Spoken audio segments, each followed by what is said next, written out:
Okay, I'm going to cover several things here. First, I've got a video. I'll probably post it tomorrow morning.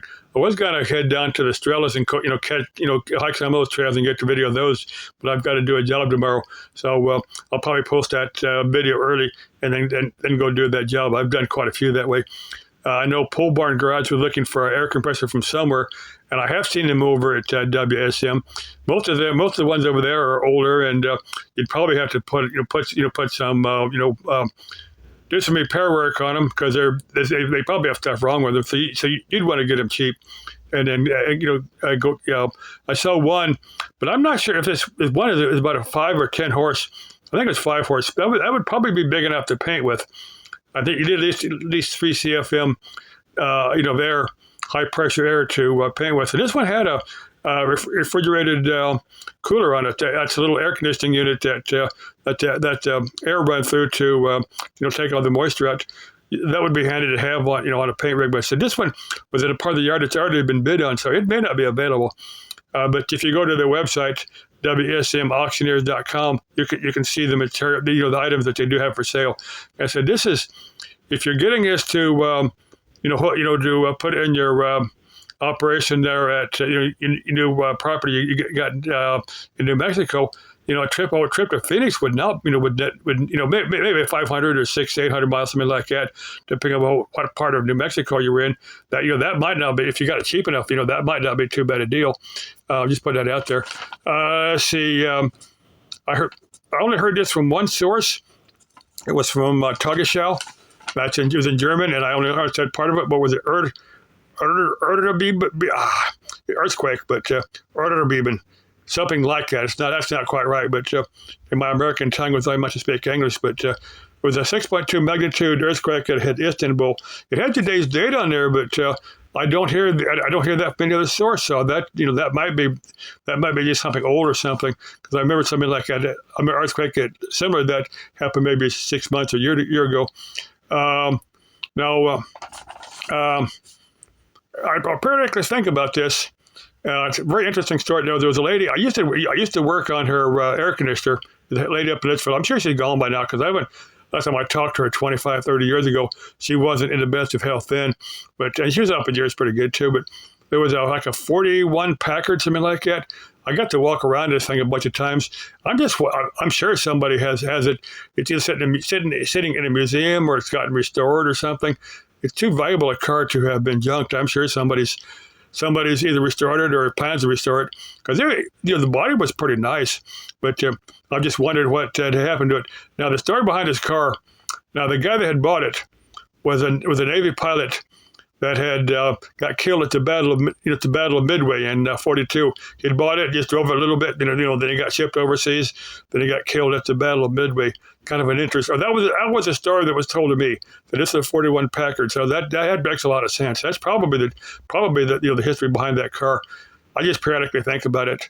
Well, the Waltons was they're running the episode. In fact, it's finishing right now, but it's one where John Boy, barters for a car. Well, this guy's son had bought the car, and this guy's son ends up getting killed. His ship went down or something. This is before World War II, but John Boy Walton needed a car to go to college, and the guy eventually, the car had such sentimental values. The guy didn't want to get rid of it after John Boy had done all the work, and then I think the wife threatens to relieve the guy or something, and the guy relents, and John Boy says, "Look, I'll be real careful with this car. I'll treat it nicely." And finally he ends up getting the car. But Waltons are a very, very interesting show, for their time. I remember watching it when I was a kid, young adult. But let me see the next thing I want to cover is on my ghost video, where I'm just laying down meditating. Now, there was one guy, I don't think but what the guy had done, he set up an audio recorder, where he's looking for EVPs, but he did plan to go into that meditative state, go out of body and actually speak on his own, how an astral projection, go out of body and actually speak on his own recorder. But I don't think he's actually able to do it. I think he something didn't work. Now, tried most of my adult life to have a conscious, controlled out-of-body experience, and I haven't got too far.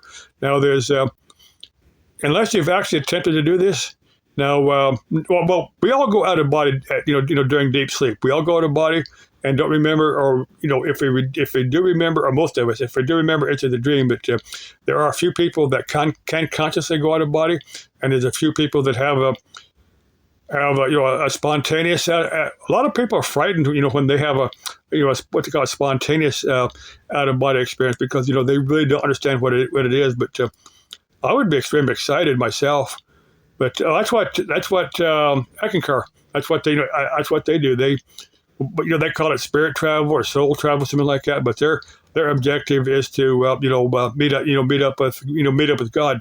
That's what they try to do. But I wouldn't mind having astral sex, a whole bunch of astral sex while out in the astral plane, and then meet up with God. Let's see. There might be a few chicks that have some interesting dreams. Maybe me or maybe somebody else. Having sex with somebody. And if you dream about having sex with somebody, you're probably having astral sex, and you're just dreaming about it. Now, for me, now there's when you attempt it, if you're not deeply relaxed enough, now there's a deep fear in your body that when your soul starts to leave your body's saying, "Hey, I'm dying. I'm not ready to die yet," and it pulls your spirit back in.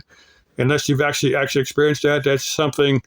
Well, you have to experience it to understand what it is, but you really got to make a conscious effort to overcome that. Let's see. The last thing I want to cover is Wandering Gypsies. Mark, I don't know why the guy hasn't been trying to stalk her in some time. Now, let me explain the situation.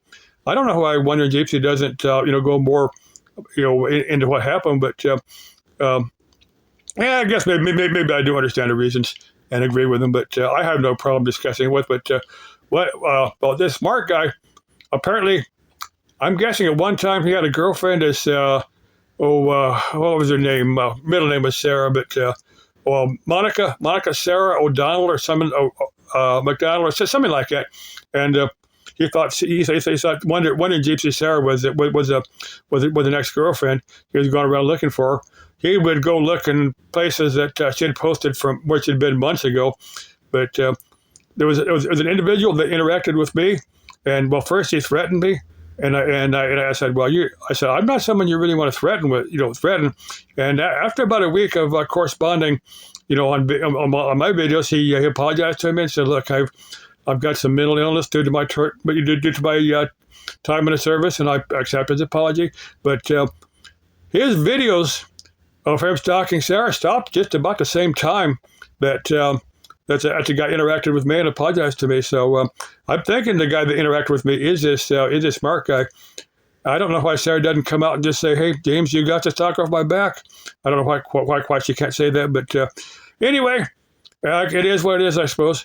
And I'm just, my advice to Mark is, hey, keep making videos. I mean, don't be trying to stalk anybody, but find your chick and camp out in the desert or forest or someplace nice that you both like, and camp out there and make some YouTube videos.